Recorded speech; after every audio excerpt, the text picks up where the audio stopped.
Good morning, YouTube. LA Prepper here with another fun, my opinion on prepping video. Today we're going to talk about my top 10 ways to carry stuff by hand.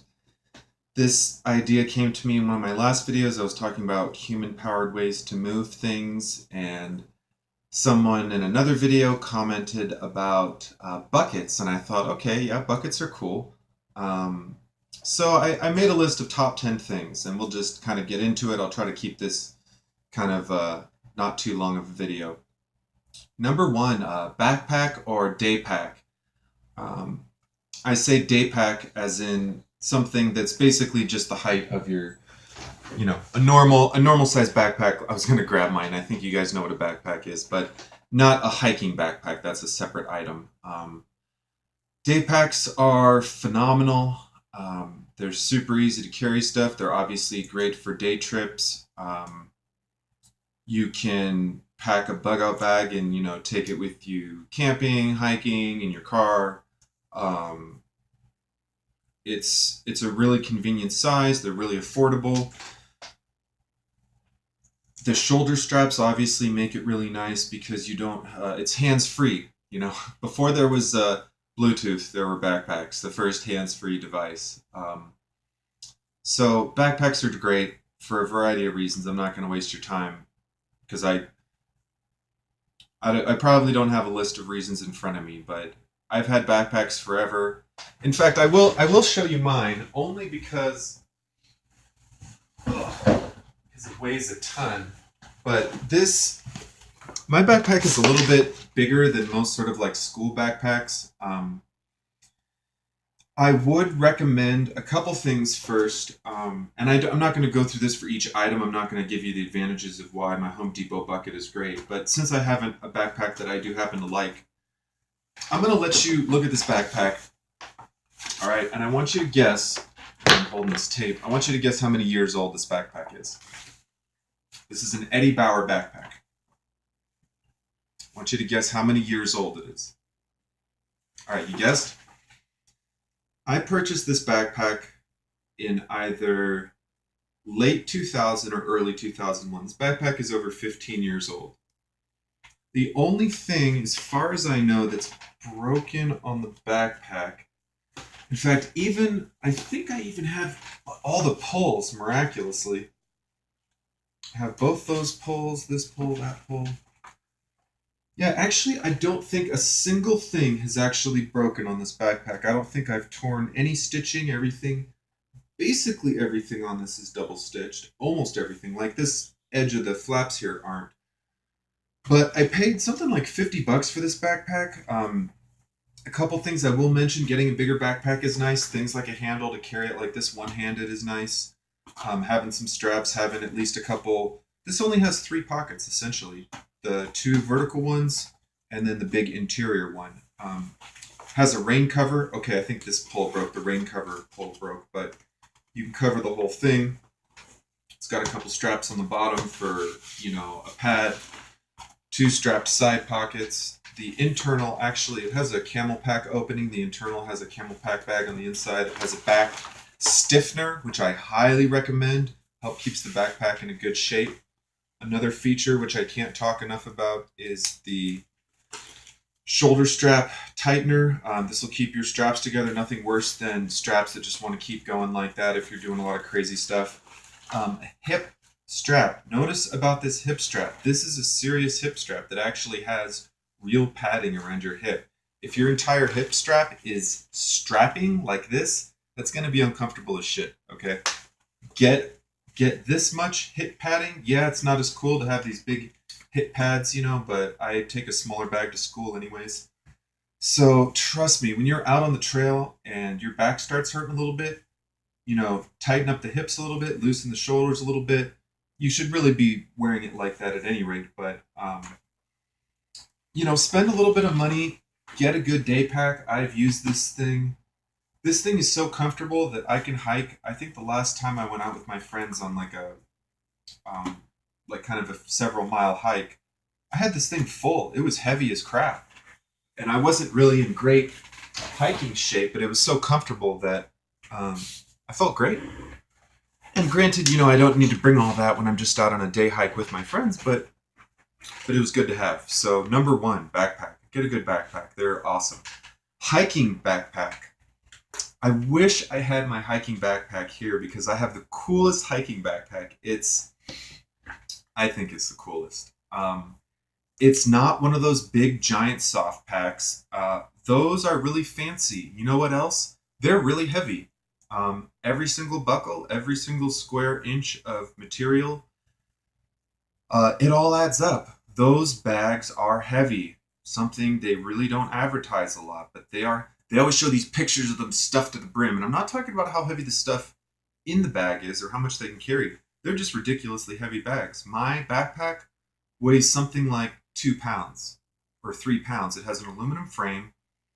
It's just a regular, big rectangular pocket, small rectangular pocket, two rectangular pockets on each side. It's really kind of an old pack, but my favorite feature about it is that instead of the frame going straight down, it actually has this little stand, so the backpack will stand up by itself. So if you ever want to put your backpack down, but you don't want it, getting dirty or whatever, it'll stand up by itself. So hiking backpack, great way to carry stuff. You can carry more things than a regular backpack.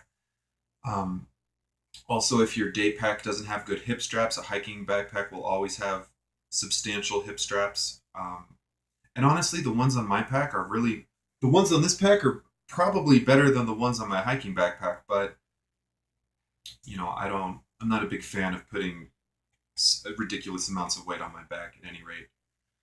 Number three, a bucket. Oh, buckets are amazing. You're gonna laugh, the way I talk about buckets, but you can use them for food. You can use them for more volatile things. They're super easy to clean. They have lids. You can do DIY stuff with them, drill holes in them, attach them to stuff. Plastic is really easy to work with. They don't. They stack pretty well as far as packing.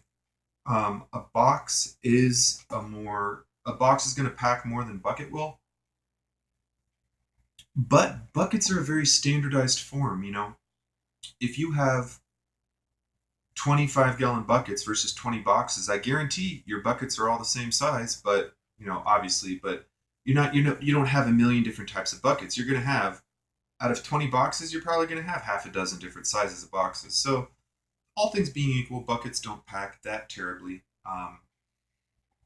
Buckets are great. You can use them for all sorts of things. Number four, duffel bag. I love duffel bags. In fact, let me show you one of my favorite duffel bags. I'm not gonna open it. It just has like bedding and stuff in it. But I got this at the thrift store. This is a dive bag, and let's see who makes it here. I'm sure they're. I don't even know if they're in. If they're in Adventure 16. So this is an Adventure 16 bag. It's sort of like I want to say like not a scuba bag. I have a scuba bag, but just a really solid like outdoor bag. These zippers are just monumentally huge. This is like the biggest zipper of anything that I own. And I don't know if you can tell, but these straps, this is seatbelt material. This is a seatbelt strap. This is seatbelt material. This seatbelt material, I don't know if you realize this, it goes all the way around the bag. So when you're carrying it, if you had 50 or 80 pounds of like scuba gear or something in here, something really, really heavy, when you're carrying it by the straps, that weight is not on the cloth. That weight is on it goes all the way under like a sling. It's got two great big zipper pockets. The shoulder strap, like I said, it's got two end pockets. So I think I paid like $5 for this. If even that, I might have paid like $3 or $4 for it, or I don't know. But this thing is just amazing. It's just such a huge, tough bag that for clothes, you could fill that thing with cans of food, and it would be a little bit unwieldy, but it would still work great. So duffel bag. Number five, ice cooler. Ice coolers are great. You can lock them. You can lock the duffel bag too. Can't really lock a backpack as well, or a bucket. Ice coolers come with wheels these days, not only just for keeping food and stuff, but just a variety of things. You can lock them. They're nice and rectangular. They pack well. Um, just another thing to consider.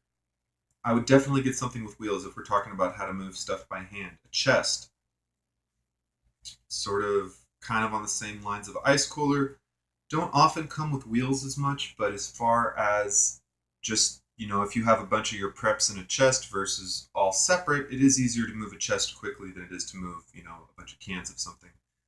Plastic bins, of course, this is a favorite of many people. I would love to have, I don't know, 10, 20 more plastic bins around my house. I'm sure I'd organize all sorts of stuff into them. I don't have a ton of space for all those extra bins, so and I'm pretty organized right now. But at any rate, you can label them. Stacking them, they don't stack. Depending. There's a lot of different types of bins out there. The bigger your bin, the worse it's going to stack. The lids are notoriously shit. Unless you pack the thing completely full, trying to stack with a big flimsy lid is generally not a good idea. Unless, like I said, you get bins that are kind of more oriented towards that or don't put a ton of stuff in them. But you can get transparent ones, which I suppose I would recommend.